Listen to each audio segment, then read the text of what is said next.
DMTV Info, votre chaîne d'information en temps réel. La politique, la santé, le sport, les faits de société, la musique, les rumeurs et bien plus encore. Vous découvrirez cela dans notre chaîne DMTV Info.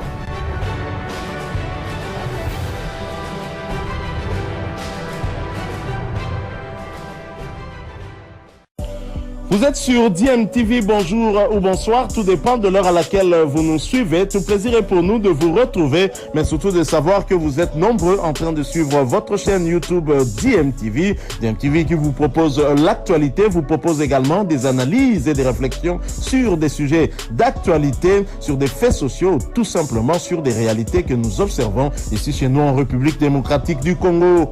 Je ne prépare aucun candidat pour prendre la tête de la Fédération congolaise de football association, mais je n'hésiterai pas à le faire. Ce sont les mots de Constant Omari Selemani, ancien président de la Fédération congolaise de football association, qui n'est pas du tout d'accord de la façon dont la Fédération congolaise de football association justement est en train d'être gérée par la Confédération africaine de football et la Fédération internationale de football association. Il a été cité dans le rapport de Romain Molina, journaliste français d'investigation, comme étant l'une des personnes étant en train de préparer un candidat pour prendre la présidence de la FECOFA, chose que la FIFA et la CAF seraient en train d'éviter. Constant Omari, que nous avons joint il y a quelques minutes, je vous propose d'écouter. Ça fait 2 ans et quelques mois que je suis parti de la FECOFA et ça fait 2 ans qu'une confusion délibérée a été créée au sein de la fédération par les préposés gestionnaires qui gèrent ce dossier soit au niveau de la FIFA ou au niveau de la CAF et cela n'a rien à voir avec moi. Ça c'est un de deux. Ils ont revu les textes et les statuts, je n'étais pas là. Le 3, j'ai l'impression qu'on veut voir mon nombre partout. Aujourd'hui, on vous dit qu'on éviterait qu'un de mes proches soit élu.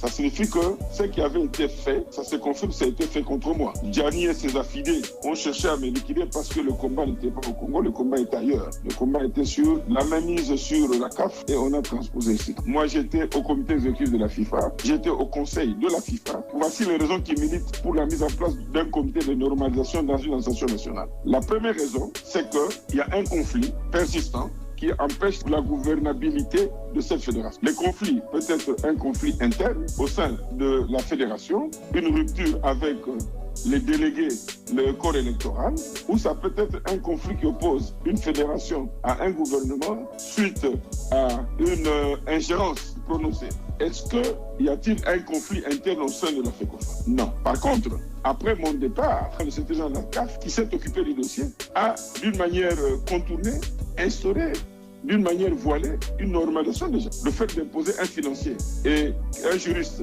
qui devait travailler sur la mise à niveau des statuts et la gestion au quotidien des finances, c'était déjà une forme de normalisation. En principe, le secrétaire général de la CAF ne devait plus s'occuper de ce dossier. Il sait qu'il a commencé à s'occuper de ce dossier quand il était directeur des associations nationales au sein de la FIFA. Parce que c'est une matière qui est laissée à la FIFA. Il est à la CAF, mais il continue à gérer le dossier. Ça, je ne sais pas quelle est l'organisation interne qu'ils ont eue. Donc moi, je ne suis pas là. Je vais nier cette assertion, cette affirmation, que je prépare un candidat, non. Mais en tant que Congolais, j'ai le droit d'assurer le suivi de l'évolution du football, qui est l'affaire de tout le monde. Mais si moi je peux le faire, je n'hésiterai pas. Parce que je ne suis pas d'accord avec ce qui est en train de se passer. Si on demandait mon avis, je me battrais parce que la CAF doit éviter les ingérences qu'elle est en train de manifester. Autant que la FIFA, il faut qu'il y ait une proportionnalité d'ingérence. On ne peut pas aujourd'hui mettre cette fédération sous la coupe, sous la botte d'un monsieur qui fait ce qu'il veut et tout le monde doit observer. Les abus sexuels sur mineurs ne devraient pas constituer une raison forte ou valable pour mettre un comité de normalisation dans une fédération. Là aussi, le dossier se trouve entre les mains de la justice. Est-ce que la justice a déjà conclu? Est-ce qu'on peut gérer un dossier à 2 niveaux différents? Il fallait attendre la conclusion du dossier. Noël Le Graët venait d'être écarté de la Fédération française, entre autres pour harcèlement sexuel et consorts, attitude d'immoralité. Mais la même FIFA le nomme à la tête du bureau de la FIFA de Paris qui s'occupe des fédérations africaines. Et là, personne n'en parle.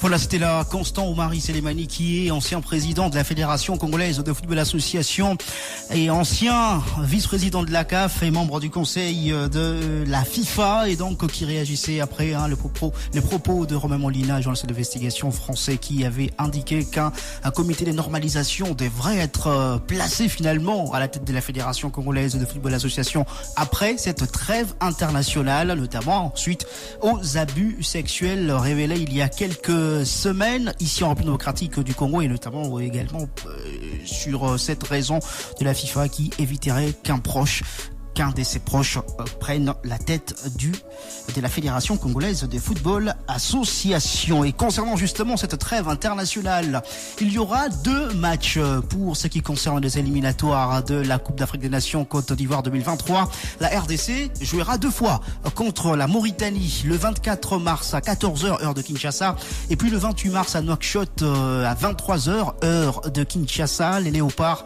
continuent à s'y rendre à Lubumbashi. 17 ont pris part à la première séance d'entraînement hier. Aujourd'hui, d'autres Léopards ont rallié Lubumbashi, des cadres notamment Chancel Mbemba, Cédric Bakambu, Théo Bongonda, Arnaud Lusamba, Mecha Kelia ou encore le gardien Joël Kiasumbois. La RDC, je le rappelle, compte 0 points et occupe la dernière position de son groupe après 2 journées disputées. Les Léopards sont obligés de s'imposer lors de ces 2 rencontres pour pouvoir se relancer dans la course à la qualification pour cette Coupe d'Afrique des Nations Côte d'Ivoire 2023. La RDC, elle, qui était absente lors de la dernière édition de la CAN disputée au Cameroun. On continue à parler football dans ce journal des sports.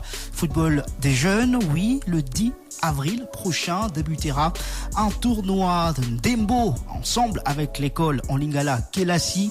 Cette compétition va regrouper plusieurs jeunes de la ville-province de Kinshasa à travers le 4 districts, et cette compétition justement permettra à ces jeunes de faire leur entrée dans le FIFA Connect, système de la Fédération internationale de football association, déjà dès le bas âge. Je vous propose d'écouter Junior Mutumene, qui est initiateur de ces projets qu'organise donc Ndembo ensemble avec la Ligue de football de jeunes de la RDC. Ndembo Vacances, dont nous allons utiliser les moments de vacances pour avoir de l'activité pour les enfants de moins de 7 ans, de moins de 10 ans et de moins de 13 ans, et utiliser le football pour véhiculer des messages sur la nutrition, la lutte contre la fraude d'âge, la gestion des déchets plastiques, la lutte contre la pédocriminalité, et surtout renforcer ces aspects éducatifs en organisant des tests d'évaluation en maths et en français pour les enfants afin d'évaluer et puis aider ceux qui pourront démontrer des lacunes dans ce sens-là. Comment est-ce qu'elle va être organisée, cette compétition? S'il faut parler en termes d'année sportive, étant donné que l'année sportive commence en août, donc systématiquement, nous aurons 3 tranches de compétition. Nous avons la première phase éliminatoire durant les vacances de Noël, la deuxième phase éliminatoire durant les vacances de Pâques et la phase finale durant les grandes vacances. Donc ça, c'est en termes de saison sportive. Maintenant, comme étant donné que nous sommes dans la saison sportive 2022-2023, nous commençons avec le congé de Pâques cette année et puis la phase finale durant les grandes vacances. Est-ce que les inscriptions ont déjà commencé? Si elles ont déjà commencé, comment ça se passe? C'est individuel ou par équipe? Les inscriptions ont déjà commencé. La date limite des inscriptions, le 2 avril.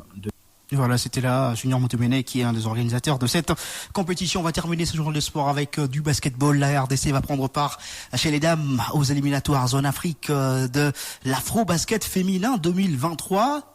2 matchs à jouer face à un seul adversaire, c'est le Gabon, le 24 et le 25 mars prochain. Ça sera à Yaoundé. Les Léopards, seniors dames de la RDC, continuent donc la préparation ici à Kinshasa dans des conditions pas très très bonnes. Aujourd'hui, elles ont été en amicale contre une sélection masculine de la commune de Bandalungwa. Elles ont été battues sur le score de 100-77.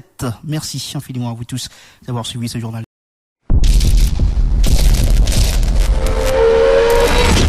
Bizile le kamalo bana ebele.